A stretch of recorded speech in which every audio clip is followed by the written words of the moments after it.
Hello, everybody. Getting near the end. It's amazing how fast it's gone.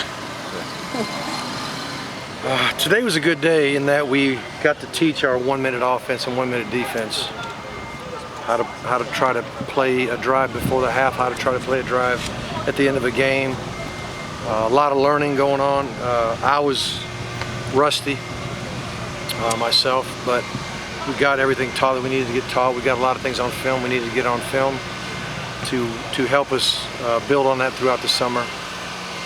If I didn't introduce it till next fall, it'd have been too late. So it was good that we got this done today, and I thought they did a nice job. There's only one practice left, obviously. I mean, how happy are you overall with these 14 practices now that you have in the books? I'm pleased. I think that I know offensively we installed a lot, and we got to see enough execution where a lot of our cut-ups, our teaching tapes, will be Miami. That's what I want. I want all the teaching tapes to be Miami. But there's some teaching tapes that are from Georgia, some teaching tapes that are still from Florida State, you know. But the more times we execute certain concepts, the more the Miami plays knock out the other plays, you know. So that my goal is to have enough execution where I can teach installation of our plays and of our system with just Miami tape. And obviously by the end of next season, I'm hoping every single one of them is from Miami. Coach, does the spring game have any more weight or merit towards a depth chart? It does. It does to me. I think it does to the coaches. It's the closest thing to a real game, and it is a game, but it's not real in that it's we're not kicking off and we're punting without a rush, and we're doing some things that is not normal in that regard. We'll play 12-minute quarters, and so it's not exactly a game, but it's close, and there's going to be a good many fans there to add a little pressure to it. When everybody's watching, you tend to feel it, and so I thought even last Saturday was healthy for us. Mark, you obviously have Stacy Coley, receiver on one side, Braxton in the slot. As far as other side, Malcolm, Cager, has Cager done what you wanted this spring? Cager's gotten better. You know, Cager and Langham both are playing a little closer to 6'4", 6'3" now, maybe 6'2 and a half. Remember I said they played like 6-footers when they're 6'4"? They're growing. They're up to about 6'2 and a half, maybe 6'3". So they have improved, and we're trying to see, can they play the X? Can they play the split end? Or is a young guy going to come take it? Or am I going to have to take somebody who's on the Z side and move him to the X side who's already here? So I do think I saw improvement. Would your preference be that either Malik or Evan or Vinny is your backup quarterback so you don't have to burn Jack's red shirt? Well, that's a good question. We're going to play who we think is the next best. Whoever we think is the next best quarterback will be second team. And whether or not Jack's that guy or not, or whether he redshirts or not, I don't know.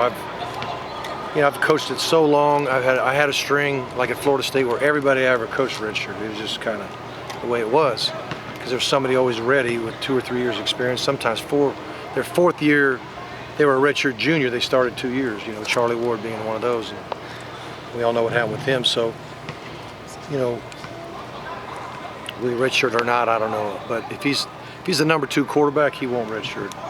If he's number 3, we'll probably try not to play him unless we have to. Have one of those 4 emerged behind Brad yet, or are they all very bunched together in your mind? I've got a little idea. I'm not going to say yet, but it's more of a lead than somebody winning the job, because the summer is big. I've seen guys go through the summer and learn how their ball handling better, learn the routes better, learn to execute everything better, have more confidence in the system. And then all of a sudden you start practicing the fall, like, whoa, look at that guy. I mean, he's really learned, he's really gotten better. So I'm not going to sit here, I'm not going to try to name number 2 right now. A couple more questions, guys. What have you seen from the Joker? He's a very athletic guy, and you know what though, as a tight end who is, attached to the line of scrimmage or right next to the tackle, and he's blocking, the one back, the 2-back running game, the sweep, the power, the sprint draw, the leads, and all that stuff. He's really proved that he'll stick his face on somebody and really fight and get after it.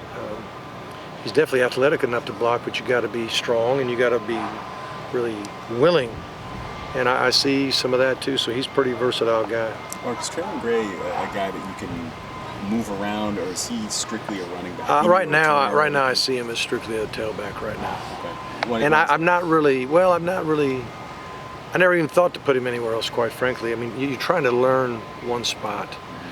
If you try to learn two spots, it's just too confusing, especially this very first spring. But over time, if he really knows what to do there, and we can start teaching him some others, see what he can do, we might do that. I know, the return game, maybe that isn't solid, but have you maybe considered him there, and who else might you be considering? I'll be real honest with you. I'm not even sure. I know I watch. I haven't even gotten down to the nitty-gritty of who we think can do what yet at that spot. I've been so busy coaching offense, but I do see Coley back there. I see Walton back there. I see Barrios back there. I see Korn back there. There's a few others I'm sure that's been back there. I just don't remember. The 3 freshman receivers coming in have that would be helpful. We have a ability. junior college young man coming in too. Gerald Willis, it's his first spring game. Yeah. It's going to be his first season, really. I like what he's doing. I like the kid. I think he cares. I think he wants to be great.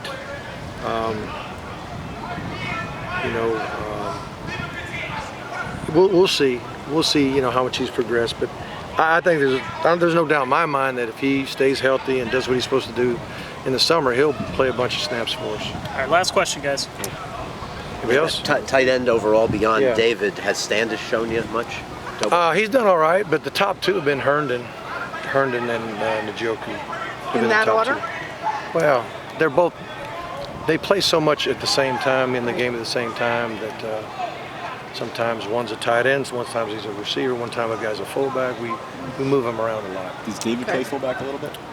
Or is it just Herndon who's been that role? I prefer not to say anything in that regard. Thanks, guys. Thanks, guys.